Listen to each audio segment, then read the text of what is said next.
Hello, and welcome to our short interview series with housing and community advocates across the country. My name is Mike Loftin, and I'm the CEO of Homewise in New Mexico and a non-resident fellow at the Urban Institute. Today, we're going to be talking to Kelly O'Donnell, and we're going to discuss this new research initiative that Homewise has launched called Homewisdom. And then we're going to delve into a recent paper that Kelly worked on talking about affordable housing and homeownership specific to New Mexico. So our new research and policy initiative, as I said, is called Homewisdom. You can find it at Homewisdom, www.homewisdom.org. So check it out.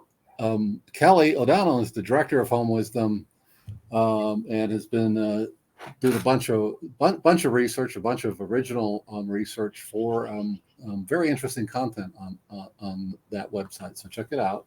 So Kelly, why don't you tell us more about Homewisdom and what we're hoping to accomplish with it? Sure, thanks. Well, Homewisdom is Homewise's research and policy analysis initiative. And the idea really is to leverage the data and information that Homewise develops in the context of its business operations and combine that with data from a wide variety of other sources, public data, to better inform the conversations around how best to deal with the local, New Mexico, and national affordable housing crises. Yeah, and I think it's like this is a really needed thing, right? Because, and we'll talk more about this, but home ownership tends to get neglected in a lot of housing policy discussions, and so we really want to elevate that. That like this is not only is it an important part of the affordable housing solution, but it's also an important part of wealth building and reducing inequality in America. But it also helps communities and stabilize communities and stave off gentrification and lots of things. So we're going to be delving into those issues over the coming months. One of the papers that, and one subject that we focused on a lot is that homeownership is not generally looked at as a solution to the affordable housing crisis. We tend to think of rental programs as that way. And so, but if you look across the country, homeownership is typically more affordable for most people than is renting. And so now we're starting to delve in. Let's look at that more geographically. So Kelly, you worked on a paper for New Mexico. To see, is that national pattern also true in a place like New Mexico, which isn't necessarily your typical state when you look at across the country. So tell us more about what you learned about New Mexico when you examined housing affordability and home ownership. Sure. Well, I think the point you make about home ownership being an underutilized tool to support affordable housing is really true. If you look nationally and in New Mexico, the policies that have been implemented or are discussed as ways to increase the supply of housing include home ownership, but often as an afterthought. So the primary mechanism for delivering housing to people who need it is subsidized rentals. And that is one way of managing the population of people who need housing. But it doesn't necessarily solve their housing issues in any permanent sense. I'm an economist by training, and the efficiency of the home ownership solution to affordable housing is very appealing to me. From a government perspective, and a one-time investment in down payment assistance to a household that is capable of paying an ongoing 30-year fixed mortgage is a far more efficient solution to supporting permanent housing for that family than is paying their rent in an apartment they may or may not like or choose for perpetuity. So from an economic perspective, home ownership is very appealing as a bigger part of the solution to the affordable housing problem. Now, I think that the underutilization of home ownership is evident at the national level, and it's also evident at the state level, and it's evident in conversations you hear around affordable housing. So often the emphasis is on homelessness, which is the most obvious symptom of our affordable housing crisis, but is really not the bulk of the problem. And the reality is, of course, that many different sorts of households have difficulty finding the kind of housing that they need and that is optimal for their family. And that's certainly the case in New Mexico.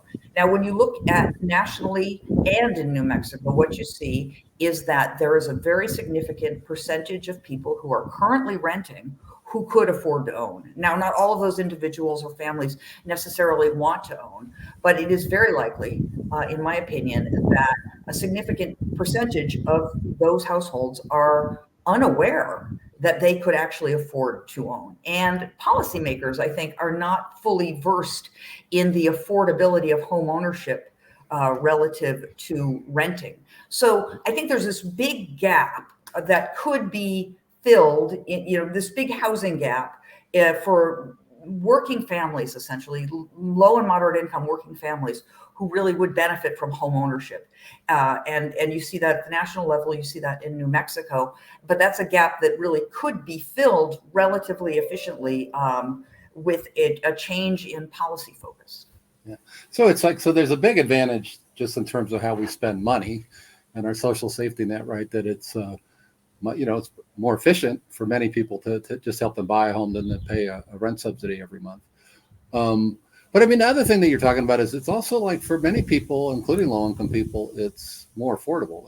And I think we generally, our bias is that when you buy a home, it costs you more to buy a home than it does to rent an apartment. And so you after you make more money, then you graduate into buying a home, right? And it comes, it's the kind of the icing on the cake that you achieved, to own a home eventually.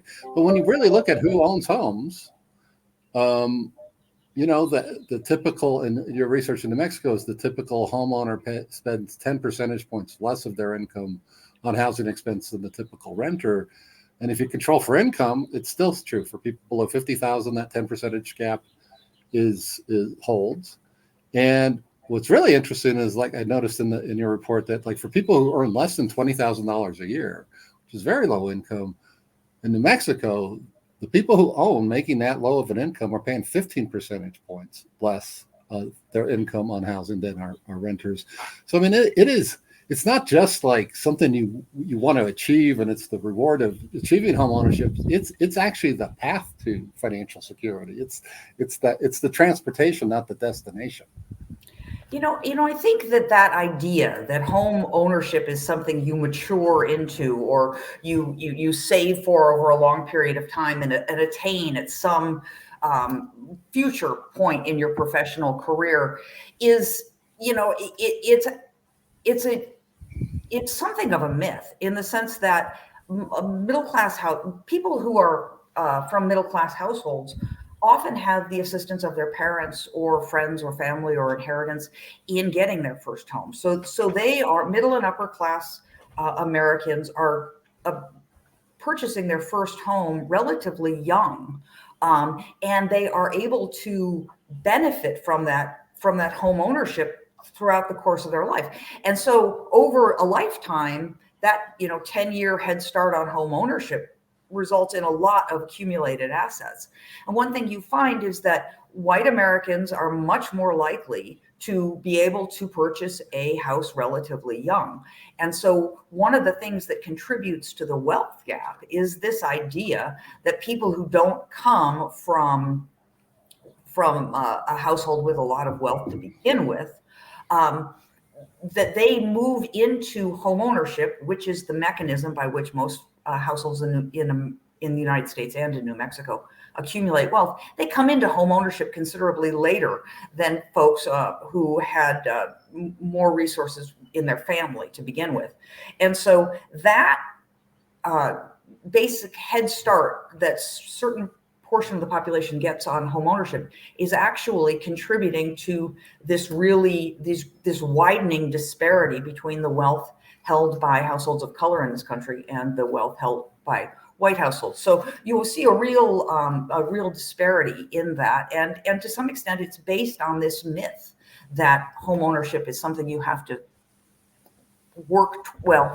you have to deserve. Right. Yeah, that's it. So yeah. I mean, I think I want to explore that topic too. But this what things like down payment assistance do, and organizations like Homewise and other nonprofits that do this work on home ownership, it helps speed that process up, right? So that you can buy a home quicker, earlier in your life cycle, and begin accumulating wealth sooner. For many people, they don't get the opportunity to buy a house ever, right? So even it's not just a delay; they just don't get it. So the home ownership rate for African Americans in America is about 43% now, compared to 70 something percent for white households. I mean, it's a huge. I mean, that's just not a timing issue. It's like they never get to buy a house. So this kind of work could help close that. So, but this thing that you say, this thing about do people deserve home ownership? Let's talk about that more, because it seems to me that my suspicion is underneath this policy and our housing policy in America that kind of neglect improving access to home ownership. My guess is that's a factor in why our policies are shaped the way they are. What do you think about that whole thing? Well, I think that, again, as an economist, I notice it's pretty evident that home ownership, again, is more efficient than renting for a lot of households. So you have to kind of, and the government is in what we're looking at, we're comparing subsidies for rent to down payment assistance. And these are both outlays by government. But again, if you're funding down payment assistance, it's a one-time outlay, whereas rental subsidies can last 10, 20 years. So it's a much more efficient approach. And so the question then becomes, why don't we do this more if it makes such financial sense, both for the household and for the public sector? And I think that the reason, one of the great impediments to home ownership as a solution to affordable housing is a sort of a baked in paternalism in how we approach policies that are intended to help people in the US. There is a certain degree of reluctance to place our faith in the ability of low and moderate income households to look out for their own best financial interest and to be able to manage their funds. And I think that that's something that we really need to get past if we are going to implement solutions that actually facilitate mobility, enabling people and households to ascend the financial well-being ladder without some artificial ceiling being put on their ascendancy by government policies that are intended to make being low income tolerable, but not necessarily intended to make to create a pathway to a sustainably higher income. So I think that there's some problems with our approach to helping people in this country. And one of those problems is this need to control them, essentially, Right, and to dictate how people lead their lives. right. And that's very interesting, because, one of the things America prides itself in is, post World War II, is how much we grew our middle class. And lots of people who, would have never gone to college, would have never owned a home, were able to go to college and own their home, the GI Bill and all that stuff. And we're very proud, and we should be proud that we really helped people improve their lives and become more self-sufficient and financially secure. Now, that wasn't for everyone. There's a bunch of people that got left out, people of color. But it's like, it just seems like going back to like where America really did believe in itself and believed it could grow a middle class. That's what we need to be doing here. And it's something that actually, just feels good talking about it. Don't we want to see people get ahead and grow and prosper? And, it's like we all win in those situations, right? It shouldn't be this hard. It should be something that we really want to do.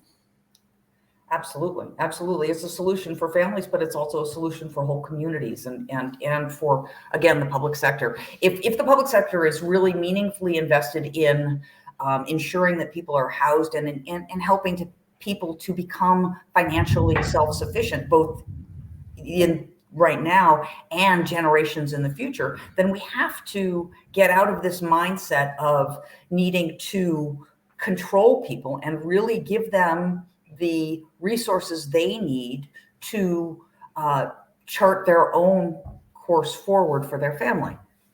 You know, one of the things that people are most surprised of when they learn about Homewise is, you know, we work mostly with first-time home buyers, lower income home buyers, people who are first-generation home buyers. Only 2% for down payment and closing costs coming from the buyer. I mean, everyone says, "Oh, well, boy, you must have really high delinquencies and defaults." And our delinquency rate is actually lower than Fannie Mae's delinquency rate, way lower than FHA's. And I think what it is what you're saying is like when you believe in people, and you give them a shot at it, you know, they typically, you know, it's not to say there aren't some people that fail, but the vast majority they're not going to blow that opportunity. But you gotta trust that people want to do what's best for themselves and their families, and if you give them an opportunity, they usually make really good use of it. Right. And, you know, frankly, we people who misuse public programs get a lot of attention, but the vast majority of people who benefit from those public programs and don't misuse them don't get any attention at all. They fly under the radar. And thus we have these, you know, these images in our minds as Americans that aren't necessarily accurate at all. Yeah, no, that's really true. Well, this is really, it's as always, these are always, I really enjoy these conversations with you, and I get to have them frequently. So I feel very lucky that way. So thank you so much, Kelly, for your research on this and your work on Homewisdom. Thank you, everybody, for joining our conversation, and be sure to check out the website, Homewisdom, www.homewisdom.org. And let us know what you think of it. And if there's something, you know, or if you have an idea that we should be paying attention to, like, we love your feedback, and we want this to be helpful to local communities and practitioners who are trying to help improve people's lives and address housing issues and wealth equity issues. We would really like your feedback. So thank you very much, and we'll see you next time.